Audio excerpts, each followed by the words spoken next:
Love infinite में आप सभी का बहुत बहुत स्वागत है। तो कैसे हैं आप सब? बहुत अच्छे होंगे। तो चलिए, यहाँ पर आपको दिखाई दे ही रहा है कि यहाँ पर एक ही डाइस के दो भाग कर रखे हैं मैंने, और यहाँ पर एक ग्रीन कैंडल है और एक पिंक कैंडल है। इन दोनों में से किसी एक को चुनेंगे और ये जानेंगे कि आज के लिए आपके लिए क्या ब्लेसिंग्स आ रही हैं एंजल्स के थ्रू और आपके यूनिवर्सल एंसेस्टर्स के थ्रू। तो ठीक है, एक गहरी सांस लें, मन में ध्यान करें अपनी इंट्यूशन का, अपनी विश का, आप जो इस टाइम सोच रहे हैं उसका, और क्या आपको इस टाइम ब्लेसिंग्स मिलने वाली हैं इसको देखते हैं। Green candle and pink. गहरी सांस लें, सोचें और देखें कि आपके लिए क्या आता है।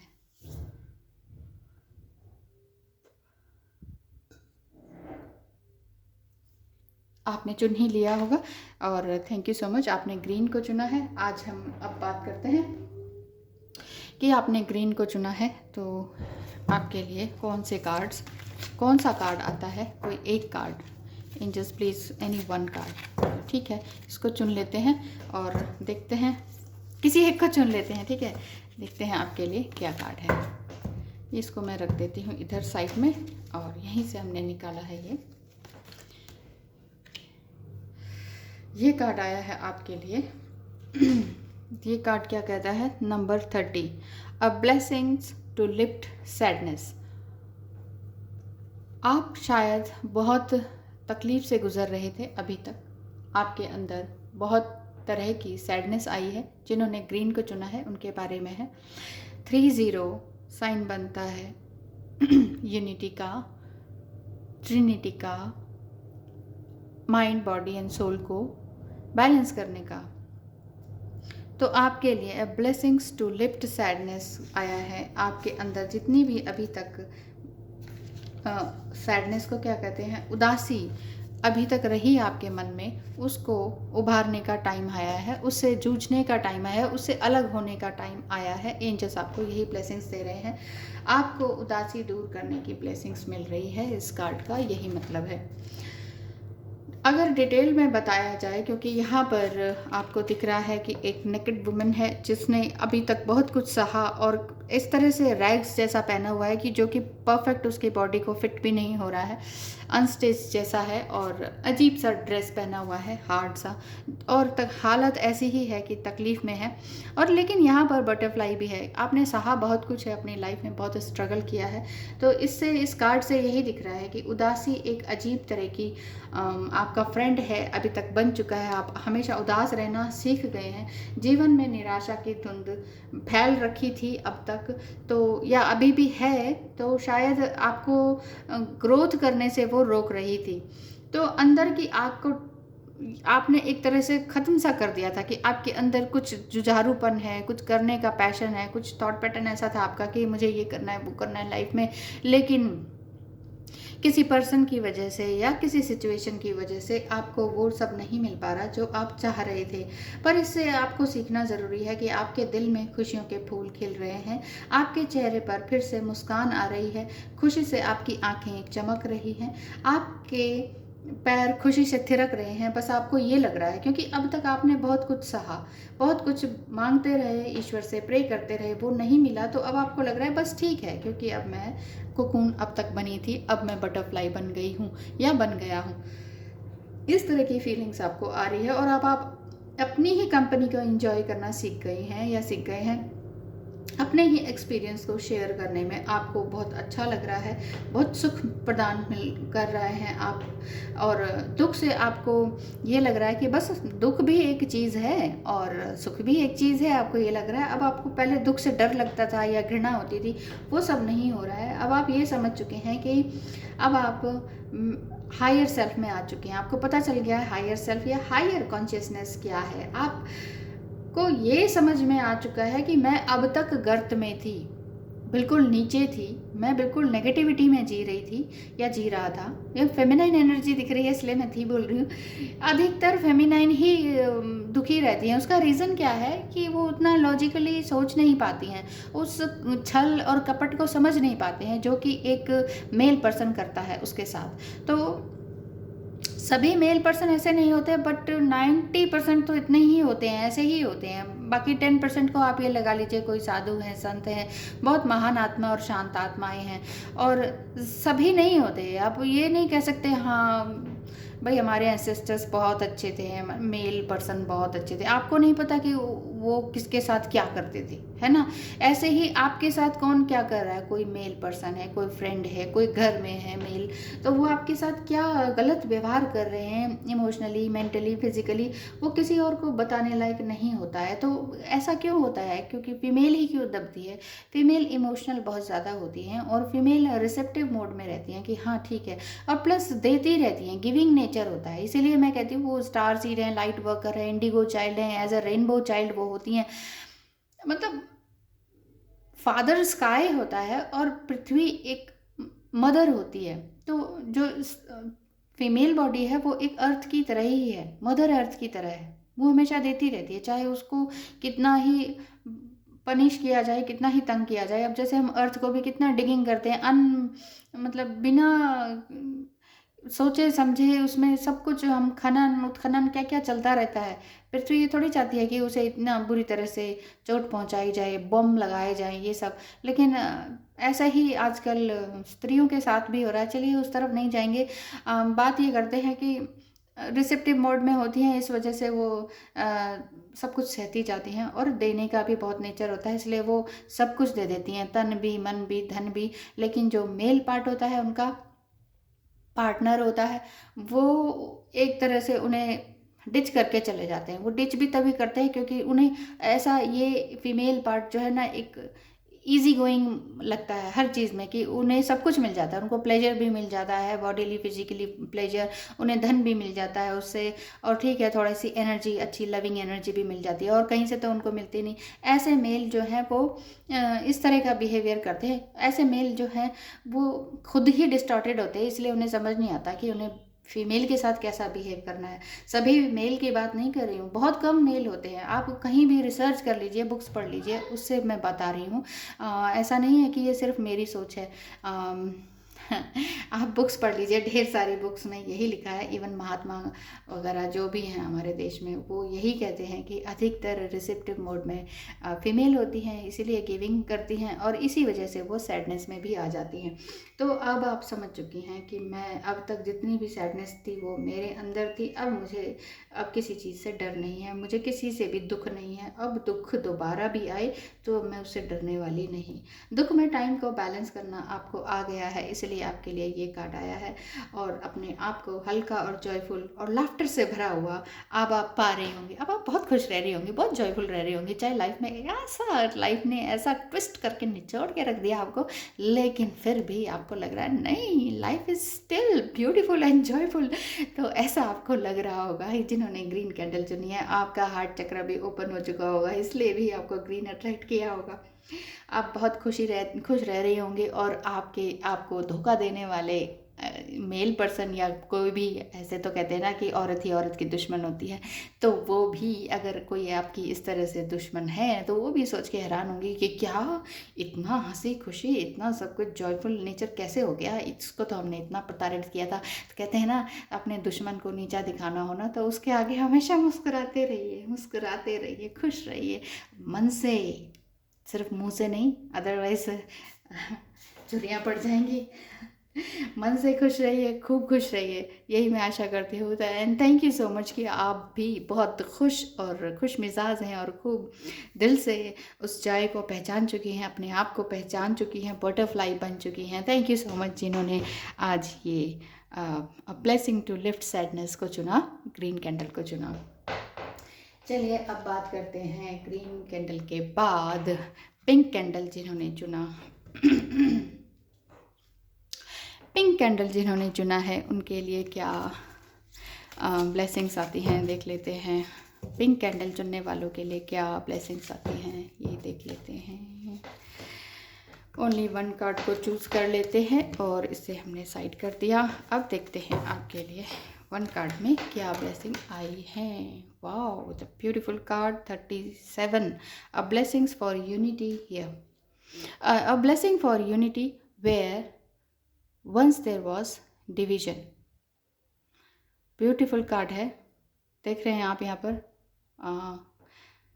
ये रैबिट भी बना हुआ है खूबसूरत सा, और ये ब्यूटीफुल लेडी है और ब्यूटीफुल ड्राइंग है।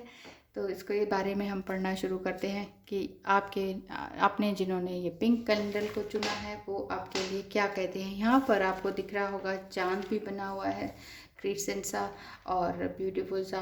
तो इसका मतलब है, मैसेज आपको ये जाता है कि आप आपस के डिफरेंसेस को एक्सेप्ट कर रहे हैं, जिससे कि सेपरेशन और रिजेक्शन की बजाय कोई बातचीत या रिकन्सिलिएशन का रास्ता खुल रहा है। आप समझ पा रही हैं कि हाँ, रिकन्सिलिएशन किस तरह से है। हो सकता है आप ये भी फेमिनाइन का आया है, इसमें हो सकता है आपका कोई डिवोर्स केस चल रहा हो, कोई पुलिस केस चल रहा हो, जिसमें आपकी कोई ख़ास गलती नहीं है, लेकिन हाँ, थोड़ा सा अग्रेसिव होने के कारण आपके ऊपर ब्लेम आ गए हों, या आप समझ नहीं पा रही हों, इस वजह से कुछ ऐसा आपने बोल दिया जिस वजह से सामने वाली पार्टी डिवोर्स देने के लिए, या पुलिस केस या किसी तरह का कुछ ख़तरनाक ऐसा लीगल केस आपके ऊपर हो गया है, आपके अगेंस्ट हो गया है। तो लेकिन अब आप समझ चुकी हैं कि यूनिटी क्या है, अपने आप से जुड़ना क्या है। बहुत हो गया, बहुत कुछ झेल लिया आपने, बहुत स्ट्रगल कर लिया अपनी लाइफ में। अब आप अपने आप को बैलेंस करने की कोशिश कर रहे हैं और समझ रही हैं कि सेपरेशन में, जितने टाइम आप सेपरेशन में रही ना, नंबर वैसे 3710 बनाता है, तो ये आपकी होलनेस में को दर्शाता है, यानी कि आपने अपने इमोशंस को पूरी होलनेस में लेकर आए। समझ रहे हैं कि हाँ, कि लाइफ क्या होती है, मुझसे क्या गलती हुई, उनसे क्या गलती हुई। देखिए, उन सामने वाली पार्टी से क्या गलती हुई, आपके पार्टनर से या आपके हस्बैंड से, स्पाउस से, या बिजनेस पार्टनर से, कुछ भी हो सकता है यहाँ पर, जहाँ पर आपको कोई लीगल केस हो गया हो सकता है बिजनेस में कोई ऐसा लीगल केस आपके अगेंस्ट कह दिया गया हो, या फिर अगर आप लेडी हैं तो आपको ये समझ में आ गया हो सेपरेशन में रहते हुए कि हाँ, गलती किसकी थी। मान लीजिए ठीक है, दूसरे की गलती थी, हम आसानी से दूसरे को गलत कह देते हैं कि सामने वाले की गलती थी, या नेचर की गलती थी, या भगवान ने हमारे साथ ऐसा क्यों किया, हम बड़े आसानी से ब्लेम कर देते हैं। लेकिन अब आपको ये समझ आ चुका है, अपने कोकून में रहकर, अपने सेपरेशन में रहकर, अकेलेपन में रहकर, कि रिजेक्शन की बजाय बातचीत करना ज़्यादा बेटर रहता है। रिजेक्शन की बजाय मतलब आप उन्हें खुद ना रिजेक्ट करें, आप ये समझ चुके हैं कि ठीक है, जो है वो सही है, गलती मेरी तरफ से भी हुई और आपकी तरफ से हुई, लेकिन मैं आपको ब्लेम करने के बजाय अपने आप को भी देखती हूँ और अपने आप को माफ़ करती हूँ। अपने आप को माफ़ करना बहुत ज़रूरी है, अपने आप से फॉरगिवनेस में लाना बहुत ज़रूरी है। हाँ, हुई है आपसे गलती, और आपकी सिचुएशन या तो डिवोर्स तक पहुंच गई है, या बिल्कुल ही अनबोलापन चल रहा है, कोई ब्लॉक कर दिया गया है, या फिर बात ही नहीं होने पा रही है, या कोई आपके इन लॉज में है, आपको बात ही नहीं करने दे रहे हैं अपने स्पाउस के साथ, जिनके साथ सेपरेशन में आप बैठे हुए हैं, सोच रहे हैं बहुत सारा कुछ, उनके लिए ऑब्सेशन में हैं, चाहते हैं कि वो आएँ, माफ़ी माँगें, लेकिन फिर ये चाहते हैं कि हाँ, मेरी भी गलती है, मैं कैसे माफ़ी माँगूँगी। आप हर समय उसी उधेड़-बुन में हैं कि वो वापस आएँगे, तो मैं उन्हें क्या कहूँ कि तुम्हारी कहाँ गलती थी? या मैं क्या कहूँ कि हाँ, मेरी ये गलती थी? अगर मैं अपनी गलती मानूँगी तो वो तो नहीं ज़्यादा और ज़्यादा सर पे चढ़ेंगे, या फिर या मैं उनको उनकी गलती बताऊँ तो वो फिर से तो नहीं भाग जाएँगे। ये सारी समस्या आपके अंदर चल रही है, बहुत सारे उम कश्मकश आपके अंदर चल रही है। अपनी गलतियों को पहचान कर आप फिर से रिकंसाइल होने का सोच रही हैं, आपने फैसला ले लिया है कि ठीक है, हाँ ठीक है, मेरी गलती थी, और या गलती थी भी कि नहीं थी, ठीक है, गॉड नोज़। आप ये सोच रही हैं कि ठीक है, मैंने सब कुछ ईश्वर पर छोड़ दिया है, अब मुझे फटाफट विचार लेना होगा, सही डिसीजन लेना होगा, जिस तरह से एक खरगोश फटाफट अपना डिसीजन लेता है, बहुत तेज़ी से चलता है। और प्लस खरगोश की एक बात ही और होती है कि वो बहुत नीचे गहराई में जाकर रहता है, उसको ढूंढ पाना बहुत मुश्किल होता है, पृथ्वी की बिल्कुल गहराई में जाता है। यानी कि आप भी अपने मन की गहराई तक पूरी तरह से गई हैं, कोकून बनी है, बिल्कुल कहते नहीं है कि रैबिट पिट, तो उस रैबिट पिट की तरह आपने अपने आप को इतना सबसे दूर किया, फ्रेंड्स से, सोशल मीडिया से, आलतू फालतू गॉसिप से। आपने जानना शुरू किया कुछ महीनों में, कुछ सालों में, कि मैं कौन हूँ, क्या नहीं हूँ। शायद 10 महीने हो सकते हैं इस बात को, कि आप अकेले रह के, या अपने मायके में रह के, या फिर बिल्कुल ही अकेले रह के किसी हॉस्टल वगैरह में रह के आप जान पा रही हैं कि मैं कौन हूँ, मेरा विरोधी कौन है, मेरे अगेंस्ट कौन क्या बोल रहा है। ठीक है, वो अगेंस्ट है, उसके पेरेंट्स अगेंस्ट है, मेरी परिस्थिति मेरे अगेंस्ट है, लेकिन क्या मैं इस परिस्थिति से निकल सकती हूँ कि नहीं। अभी तक आपने शायद सुसाइड करने का भी सोचा, क्योंकि आपकी आंखें बताती हैं कि आपने बहुत कुछ दुख झेला और आपको ये लगता है कि बस अब एक्सट्रीम इज़ ओवर। जब कोई भी चीज़ एक्सट्रीम हो जाती है, बहुत सब कुछ ऊपर तक चला गया, अब उसके बाद क्या, वो पानी नीचे ही तो आता है। मान लीजिए एक लहर आती है, बहुत एक्सट्रीम लहर आई, सुनामी भी आता है तो इतना ऊंचा जाता है, फिर वो लहर कहाँ जाती है? क्या ऊपर जाती है? नहीं ना, वापस आती है ना इसी धरती पर ही। तो यू आर द धरती, आप तो धरती माँ हैं। दुनिया आप पर कितना ही कीचड़ उछाले, वापस वो नीचे ही गिरता है। दुनिया की परवाह ना करें, कीचड़ किसी को भी उछालने दीजिए, रहने दीजिए ऐसे। जो गलत गलत बोलता है, इसका मतलब उसका खान पान, रहन सहन और दिमाग कितना गलत होगा।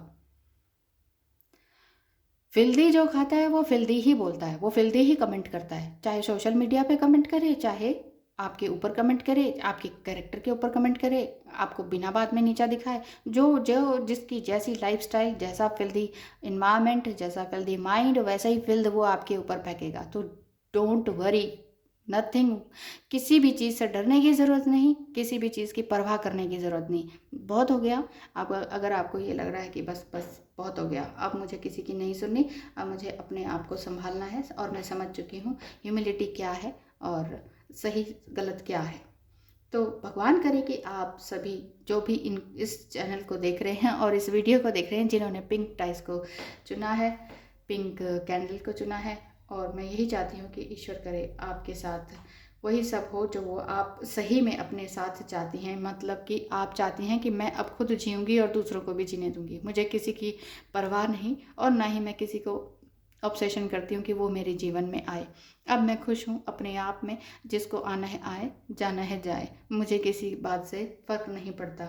मैं जीऊँगी और जीने दूँगी। और यहाँ पर आप ये भी सोच रही हैं कि ठीक है, मैं शेयर करती हूँ, मैं रिसीव करती हूँ, सब कुछ करती हूँ, मैं एक तरह से एक मदर अर्थ की तरह हूँ, मदर गाया की तरह हूँ।